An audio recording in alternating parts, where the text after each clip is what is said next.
What's going on, everybody? It's Jay here from Nerd Takes, and today I wanted to talk a little bit about an update we got from Marvel this week in their movie Blade. So, about 5 years ago, Marvel announced at Comic Con that they were not only going to work on a Blade movie, but also that they had already found their star to play the character in actor Mahershala Ali. Now, at the time, this was met with a ton of excitement from fans, given that the state of the MCU at that point was much better than it is today, added to the popularity of the character Blade, as well as the overwhelming feeling that it was a perfect casting, given how good of an actor Mahershala is. I myself find him to be a great actor, so I was pretty excited to hear this news. Well, fast forward about 5 years, and this movie has got to be one of the biggest examples of a movie not only being stuck, but trapped in pre production that we've ever seen, never mind ever seen from just Marvel alone.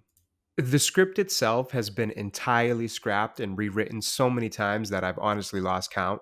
We've heard rumors that there have been versions of it that have put the character of Blade on the sidelines in order to focus on a daughter character he would have, which was obviously met with a ton of backlash given that nobody is interested in a Blade movie that doesn't feature Blade himself. At that point in time, we had even heard that the star himself was a bit frustrated with the direction of the script, but that was technically only a rumor.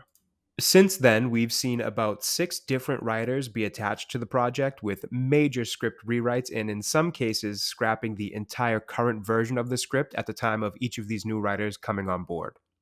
And then just recently, there was another rumor of Mahershala Ali being so frustrated with the pre production holdups and lack of any real progress that he may be considering leaving the role altogether in order to take on other roles.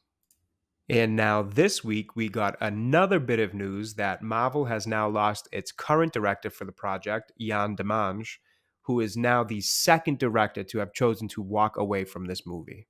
The entire pre production phase of this film has been a total disaster for the MCU, the likes of which I don't think we've really seen before.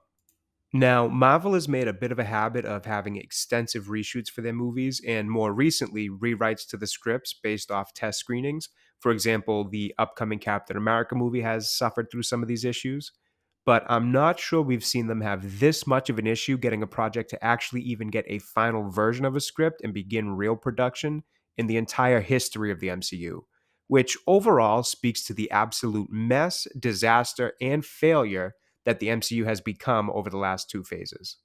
What's crazy to me is how simple this should be versus how difficult they're making it for themselves. You have a perfect casting for the character. All you need to do is write a movie that has Blade hunting vampires, pack it with action, and at the very least give it a decent story. The precedent has already been set in the past with the original Blade films that to this day, many people still thoroughly enjoy, myself included. This really doesn't have to be difficult at all. It's honestly mind blowing that things have gone this poorly, but in the same breath, it's really not that surprising given the current state of the MCU. At this point, I can only imagine what the next bit of news we hear on this project is, but odds are it won't be particularly promising for the film's journey towards production. Let me know what you guys think in the comments. Thanks for watching. I hope you enjoyed the video, and I'll be back again soon.